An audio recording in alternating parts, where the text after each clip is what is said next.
Morning, everybody. Good morning. Happy Sunday.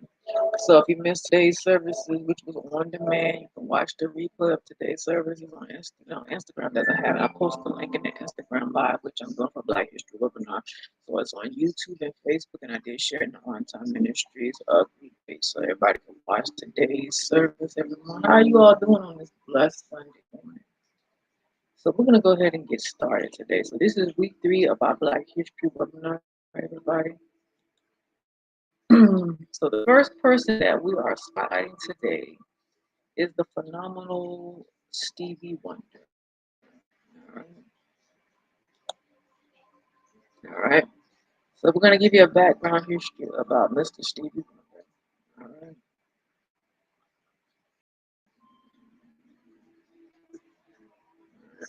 Turn the camera this way.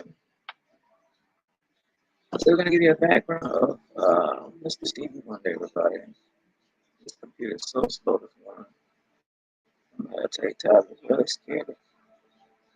Oh. All right, everybody.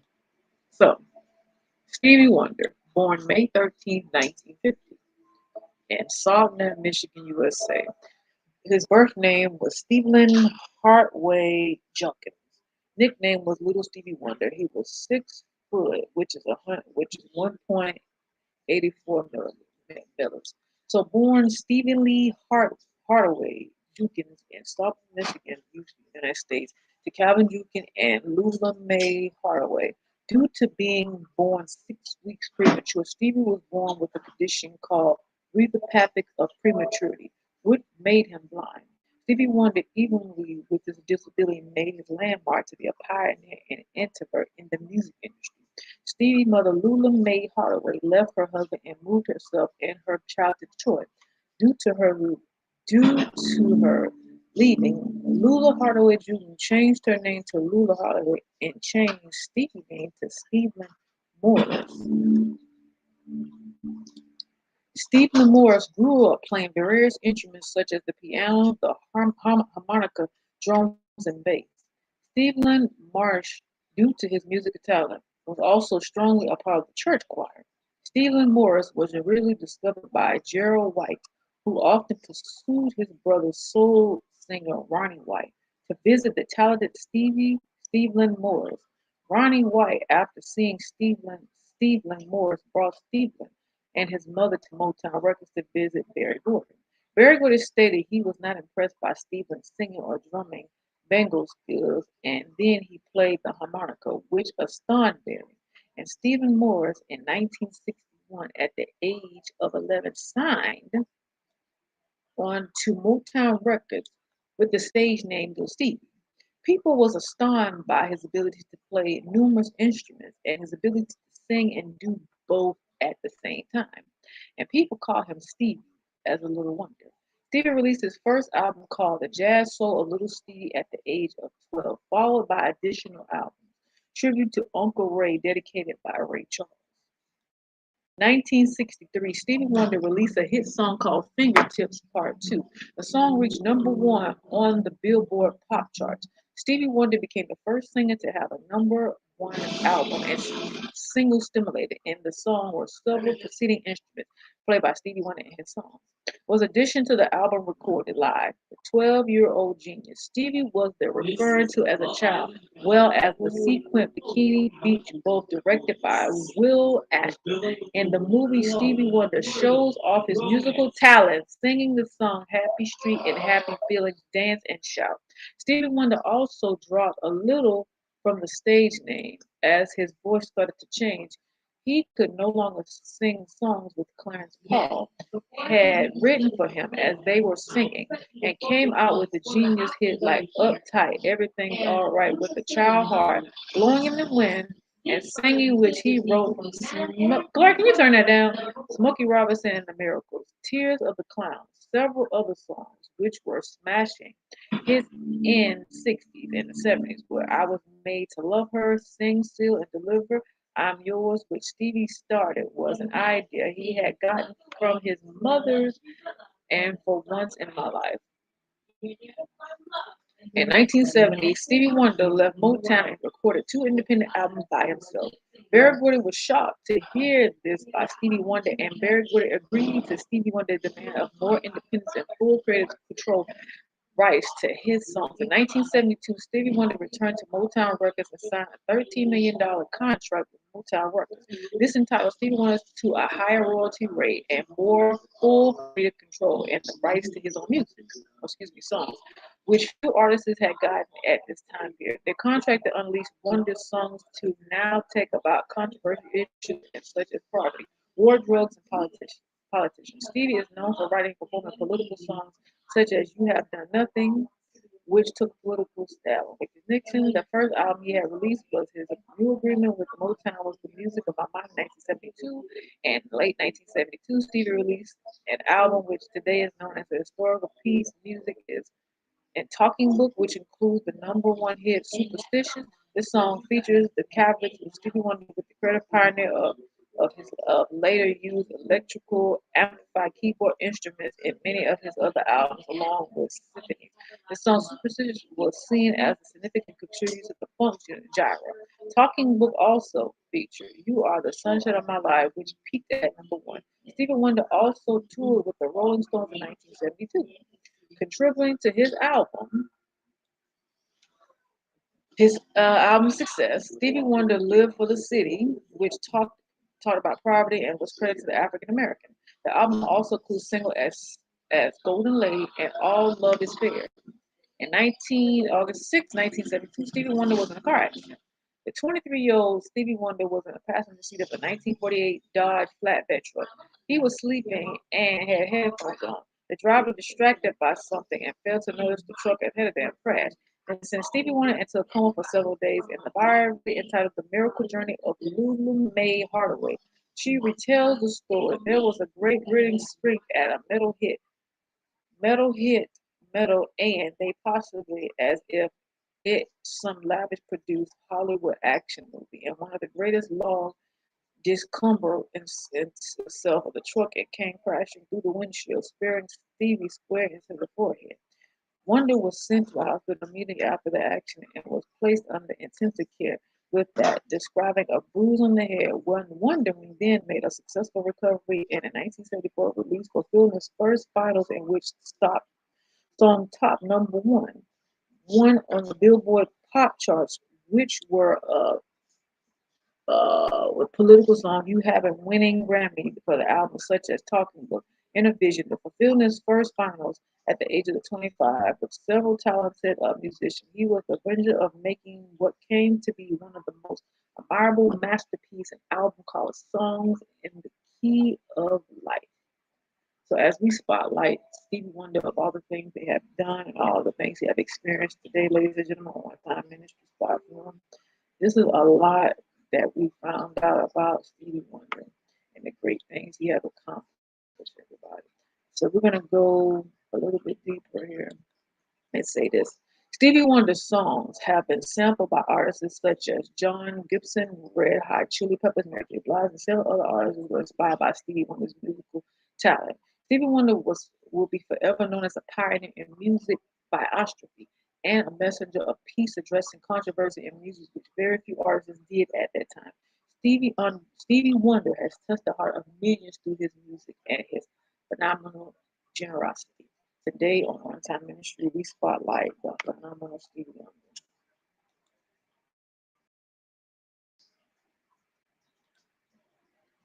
The next one we spotlight today is the phenomenal Grace Jones. Many of you may know videos that she did back in the 80s, and many of y'all remember her being in the movie Boomerang and a lot of modeling and whatnot that she did over the whatnot. She's actually from England, everyone. And the music videos she did back then were very exotic, I should say. I was a little afraid of her. Very, yes. All right. 1948. Jamaica. Born as the nickname is the Queen of Gay. She was 5'8", which is 1.7 millimeters. Grace Jones was born on May 19, 1948 in Spanish Town, St. Uh, Catherine, Jamaica, to Marjorie Jones, which is Nee Williams, and Reverend Robert W. Jones. When she was 12, she moved to St. Clair, New York, joining her family, who had already moved there. She studied acting at St. Clair University and appears to be in her first musical. Halfway through college, she was approached by a drama professor who proposed that she work with him in a play he was putting on in Philadelphia if she accepted. Jones later moved to New York and signed on a modeling, a woman modeling, but when her looks wasn't successfully received, she moved to Paris, France, where her agony bold, dark-skinned appearance was so highly visible she began to model let's see, Yavash, Saint Laurent, Claudine, Montana, Cazot, Tercar, Hillman, Newman, Guy, Gordon, Hayne Furs, Asin Salah, and she appeared on the cover of Vogue, and in Easter. So was she in her early years was born in Spanish Town, St. Catherine, Jamaica. She moved into New York from what the background history is talking about. And then she didn't get her big break in New York. She ended up moving to Paris, France. That's why I said she was in England or Paris. And I'm glad it kind of confirmed that. That's where she got her big break in that. And she just went on from there. Disillusioned with modeling, and since she was always wanted to be an actress, she began her movie career playing small parts. Her first one was Gordon Moore, which is 1973, followed by The Uncomfortable Camel and watchable French sex comedy Let's Make a Dirty Movie, 1976. Khan the Destroyer, 1984. Mayday, the secondary actor in the 14th James Bond film, A View to Kill. And she was in Venom in 1986. Moving right along, then she was in, give me a second. Jones directed Sophie Fern releasing documentary Grace Jones and Blood, Bloodlight Bomb 19, excuse me, in 2017. And she also featured in Boomerang, I should say, as she came in as Shranze, as you could say. That was a crazy movie for those who watch Boomerang. They had a TV series. They only, I think they did 2 seasons, one or two, and they didn't come back on. But that was a crazy. That was crazy, but it spoke a lot of volume about that. It spoke a lot of volume about the characters that played in that movie. And I remember her in that movie and everything she played in it, even the ones that they were talking about earlier on in here. So today, everybody was spotlighting the phenomenal Grace Jones and her accomplishments and everything that she has done. She was married to Bay from February 24th, 1996 to 2004, Chris Stanley from 1989 to 1991. She has children. She has Paulo Jones. She has parents Marjorie Jones and Robert W. Jones, and she has a relative with a sibling, which is Noah Jones. All right. So she had a lot of great accomplishments over the years. A lot of great accomplishments over the years. Today on Unsigned History Block, we spotlight the phenomenal Grace Jones. All right, everybody, let's get right to it. The next one we're spotlighting excuse me, we're spotlighting two. So most of you know Leah Hathaway, which is Donny Hathaway's daughter. So we're gonna go right and jump right into it. So we're gonna start with the daughter. A background history about Leah's daughter. And we're talking about this today because most of you heard of Layla Hathaway, and I didn't know she was Donny Hathaway's daughter until on the line. Like, wait a minute, Layla Hathaway, Donny Hathaway. I'm like, wait a minute, that's that was cool. I was like, wow, I know. Phenomenal Layla Hathaway. That one has her voice is so amazing. I should say, I love her music. I truly love her music to the core. So Layla was born December 16, 1968. Her birth name is Alida D. Hathaway. Was born Elila, a family of whom music was their first language. She is the great Donny Hathaway, raised by Donny and Ella Hathaway. Layla and her younger sister Kenya Hathaway were baptized in Pentecostal artistic expression of the higher order. She was only 10 years old when her father committed suicide. Layla attempted Chicago Performing Arts High School and graduated to the famous Berklee School of Music in Boston. At the age of 21, she signed with Virgin Records and made a good impression with her debut recording, Layla Hathaway, in 1990. The album contains the track Heaven Knows, Something, Smile, and I'm Coming Back, all of which high popular in the United Kingdom. That's something I didn't know, that she came out in 1990, and I didn't hear about her till like the late 2000s. So that's a new one for me, everybody. 1994 saw the follow-up album, A Moment, which was well received and containing the popular track Do You Suppose. In 1999, Layla teamed up the Crusader member of Joe Sample. So today we spotlight the phenomenal Layla Hathaway to the late Donny Hathaway, which is his daughter, and just give you some insight. Also to Layla Hathaway is part of the neo soul aspect, where she starts the content that she's doing. And many, the new song that she did with come on, she did with Boney James. It's called Coastin' and Coastin'. That was an awesome song. And she did another one. It was like the remake of Angel from Anita Baker. So she did a lot of different songs that really touched her in a tremendous way. And her voice, it just speaks life. So today on Time Ministry, we spotlight the phenomenal Layla Hathaway. All right, the next one is again Donny Hathaway, the voice, the man that really great classic songs. So we're gonna give you a background history about him. Many of you know him about the songs that he sang this Christmas, and the songs that he played. And if things wouldn't, I was as a, at my I used to hear songs of Donny Hathaway at Christmas time of year. So Donny Hathaway was born in October 1st, 1945, Chicago, Illinois. February 13, 1978, New York. Donny Hathaway, again, he was born. He composer known for 2 Week Notice, The Intouchable, Malcolm X, and he was previously Holloway. He on again January 13, 1978, 1979 in New York, New York.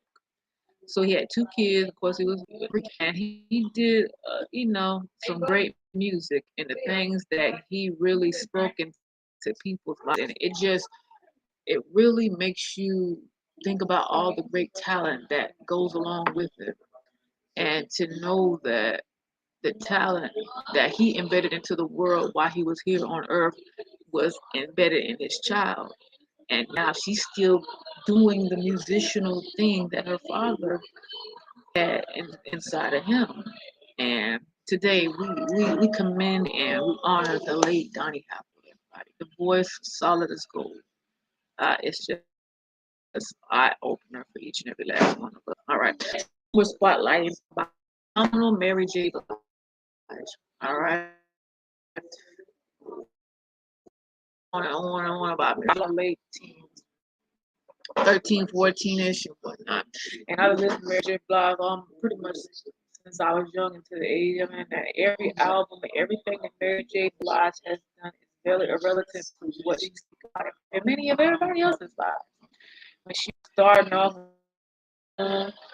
started the scene of movies and TV shows, I Mary J. Blige for a very long time. So it's an honor today to just sit here and do about born January 11, 1961 in New York. Her nickname, her Mary Jane Blige, the Queen of Hip Hop, the Queen of R&B, MJB, the Empress of Soul, the Queen of Hip Hop. Mary J. Blige again was born on January 11, 1971 in New York. She is a musical artist and an actress known for Mudbound, Rocks of Ages, The Help. She previously had married Kenneth Isaac, her ex-husband, I should say now. And they were married from December 7th, 2003 to January 20th, 2018. She had her parents, Cora Blige and Thomas Blige. She had relatives, Latoya Blige, Decor, and Bruce Miller. She has a sister and she has a half brother, actually. So she made her trademark. Many know her in Power that she was in. Many of you know her in the Tyler Perry movies that they in, the music videos, everything that she has done.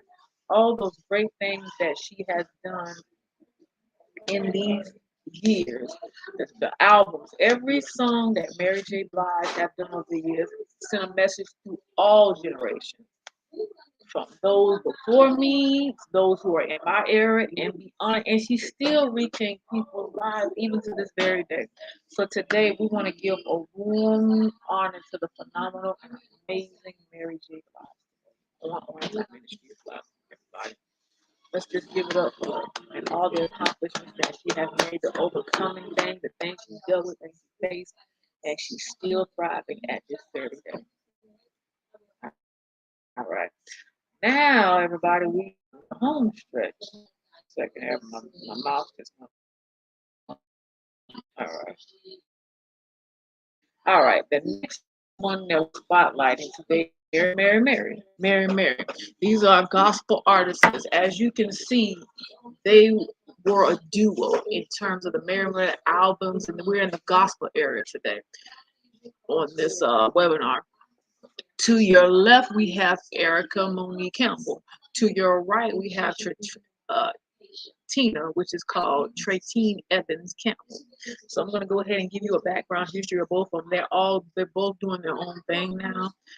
There's been numerous rumors and talk, quote unquote, about the Mary reunion, but who knows when that's going to ever surge back up. Every now and then they may show up, but it hasn't been confirmed if they're going to make another album or whatever situation may be. So we're going to go ahead and start getting into this content. Erica Monica Campbell, born April 29th, 1972, an American urban contemporary gospel, Christian R&B, and contemporary R&B singer and songwriter. She started her music career in 1998 with her younger sister Tina Campbell as part of the gospel music group Mary. Her solo music career began in 2013 and has since released two albums with the Entertainment One Music, which both charted on the Billboard Music magazine charts. Best Gospel Album at the 57 edition of the event. Since May 2016, she has been the host of Get Up Morning with Erica Campbell with the comedian Gruff, currently distributed by Reach Media, the significant arm of Urban One. So this is what Erica Campbell does. Many of you maybe follow her on Instagram and all the major platforms. I do follow her on Instagram and haven't really sat and listened to her get up early morning segments and whatnot. But from what I've been hearing, she's doing her thing. And the music videos that she makes, from her transitioning to her sister, for her to just step out, and the songs that she sings and the way she sings. I love the Mary aspects, and I love the individual one. One of my favorite, both of my favorite songs is A Little More Jesus, Help, and the new one she just came out with, Positive. It's just something about that song, Positive. It just speaks volumes to me and many of everybody else that's tuned into this song. It's very, very powerful. Today we commend you, Miss Erica Campbell, for your great and accomplishment, you and your wonderful sister. So now we're switching over to the baby sister.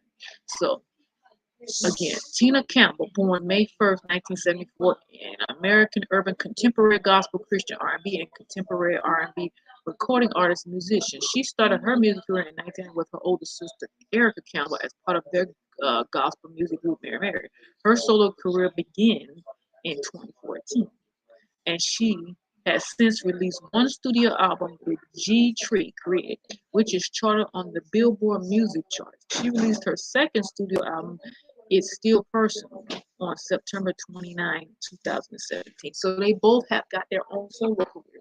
She has released two, and they're thriving in so many different areas doing their own individual projects. I've seen Tina Campbell's music video, and I'm just like, ooh. I mean, she was thriving in that video, and it was a message that was so powerful. And to just sit here and say, man, these two amazing sisters The oldest and the youngest, they were together and then they went on and became even more powerful doing their own solo careers and still thriving to this very day. Today, we commend you here on One Time Ministry platform for your hard work and dedication and the things that you continue to do in people's lives and how you impact my lives and many of those who are falling down the trail of listening to your wonderful and talented voices. All right. We got two more that we're spotting in this. So now we are spotlighting the miracle. We kind of went down memory lane and went back. We went back from 90s, 70s. Now we done went way, way back. So last week we spotlight the phenomenal Smokey Robinson. So now we're talking about the Miracles, which is the group here, as you can see in the picture. The Miracles, also known as Smokey Robinson and the Miracles, from 1965 to 1972, were an American voice group that was the first success recording actors of Berry Gordy's Motown Records and one of the most important, most influential groups in pop, rock, roll, soul, R&B music history, referring to the Motown Soul Super Gang. The Miracle records 26 top 40 pop, 16 of which reached the Billboard Top 20. 7 top 10 singles and the number one single, Tears of the Clown, by Robinson and the Trouble members.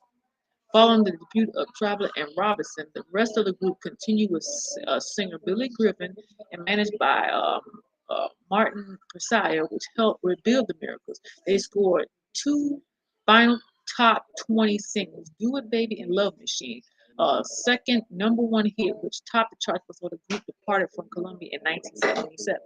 Recording a quartet with Billy's brother Donald Griffin, replaced by Marvin Chapler, where after a few releases they disbanded in 1978. And all the groups have over 50 chart hits by the time they disbanded. On the R&B chart, the Miracles scored 26, and again it goes on in details about 26 top 10 Billboard R&B hits and 4 R&B number ones and 11 U.S. R&B top 10 albums, including 2 number one. Bobby Rogers and Ronald White revived the group after tutoring and enhancing spectacularly during the 1980s and again in 1990. Following White's death in 1995, Roger continued to tour with different members until he was forced into retirement due to health issues in 2011. Dying less than 2 years later, Smokey was indicted into the Rock and Hall of Fame as a solo artist in 1987, and much controversy ensued over the Miracles' omission for the Hall. The Miracles were belatedly indicted into the Hall of Fame by lead singer Robinson in 2012. So everybody that you see have went on, passed on, and whatever the situation may be, and it was announced that the Miracles was indicted in 2012 for their albums and their accomplishment here. Again, today we spotlight the Miracles on Time Ministry platform. That's a lot. All right, we're hitting into the home. This is our last one today. Diana Ross and the Supremes. Many of you know Diana Ross and the Supremes, and then I'm like, Mary Wilson did her thing, her solo career. Diana Ross did her solo career, and then Florence Battler. Okay. Supremes were an American girl group and a premier actor of Motown Records during the 1960s. Founded as the Proms in Detroit, Michigan in 1958, the Supremes were the most commercialized success of Motown's act and the most successful American voice band, with 12 number one singles on the Billboard Hot 100. Most of these hits were written and produced by Motown's main songwriting and producing team, Holland, Dowser, and Holland. It was said that the breakthrough made it possible for future African American R&B soul artists to follow mainstream Billboard ranks the Supremes as the 16th greatest Hot 100 artists of all time. Let me see something, everybody.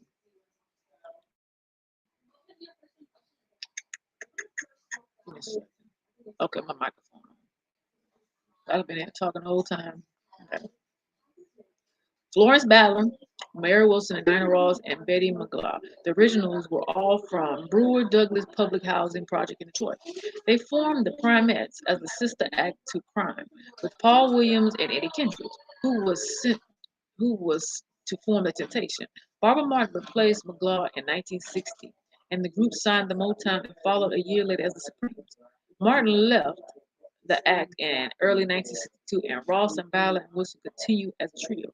During the mid-1960s, Supremes achieved mainstream success with Ross as lead singer and Hala Daza Holland as a songwriter and producer. In 1967, Motown president Barry Gordy renamed the group Diana Ross and the Supremes and replaced Ballard with Sidney Birdsong. In 1970, Ross left to pursue a solo career and was replaced by Gene Terrell. The group revived the name to Supremes again. During the mid-1970s, the lineup changed, with Leyland Lawrence and Cheryl Payne and Sarah Green joining into the group after 18 years from its foundation, disbanded in 1977. This is a very heroic story that took place here, how it was formed and how then it disbanded, and it had other members that took place in this. Today we spotlight the phenomenon Supremes, Diana Ross and the Supremes. The two ladies that you see on the left have went on to be with the Lord. May they continue to rest in peace. Paul Williams passed, and Eddie Kendricks. The only living of the original is the Diana Ross. Not sure about the other members of the group, but I know that Diana Ross was one of the ones who was the original of the Primates and the Supremes and all of that. So we spotlight you today on time ministry. It's very sentimental, as you can see. I'm kind of breaking down, thinking about the history and things that people have experienced here. Ooh, it's heavy.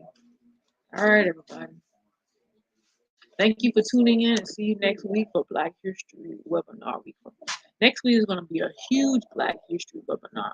We are spotlighting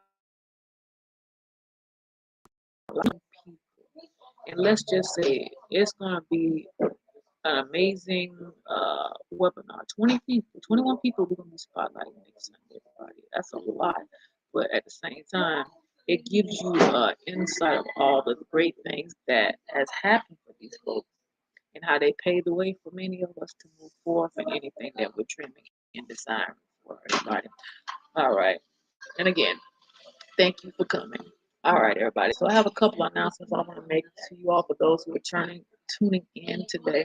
So the first announcement I want to make, there will be no Bible study tomorrow evening at 7:30 p.m. We will resume Bible study next Monday. Yeah, next Monday we'll resume Bible study. We will have Bible study for Young Ladies United Ministries and Ladies United Ministries. The grief process will be this Tuesday at 2 p.m. We'll start a segment of forgiveness. And also, we're doing an acceptance series this upcoming Thursday at 2 p.m. Eastern Standard Time, everybody. Also, 2 services of On Time Ministry will be live next Sunday, or give or take, hopefully live next Sunday at 8 a.m. Eastern Standard Time. We're wrapping up the series, The Mindset Concept, and this is the last week. Next week, Sunday, will be the last week for the Mindset series, everybody. Again, Bible study will be the following Monday. There will be no Bible study after that. And then we're jumping into the next session for the acceptance series, which will be start launching not March the 2nd, I believe. We'll be starting an acceptance series and Ladies United Ministries Instagram platform, everybody. So make sure you all tune into that segment, everybody. Anything else I want to make the announcement about? The 14 plans and the 1-year Bible app. I'm going to pull those contents up and post that later on this week so everybody have a chance to partake in those lessons. And again, I'm going to share the link for YouVerse On Time Ministry so you can all partake in that, and Instagram too. I'll have that up by the end of this week, everybody. So you all have a terrific and a wonderful Sunday. Again, watch today's replay of today's service, everybody. Like and share this webinar with friends and family. And again, we'll be on next Sunday to wrap up our Black History webinar series, everyone, as well as wrapping up the series of the Mindset series. Again, tomorrow's no Bible study for On Time Ministry. However, there will be Bible study for young males and Ladies United Ministries on Tuesday and Wednesday at 7:30 Eastern Standard Time, everybody. So you all have a terrific and wonderful Sunday. Get you some rest. I'm going to get some rest, and I'll talk to you all later. Good day, and God bless.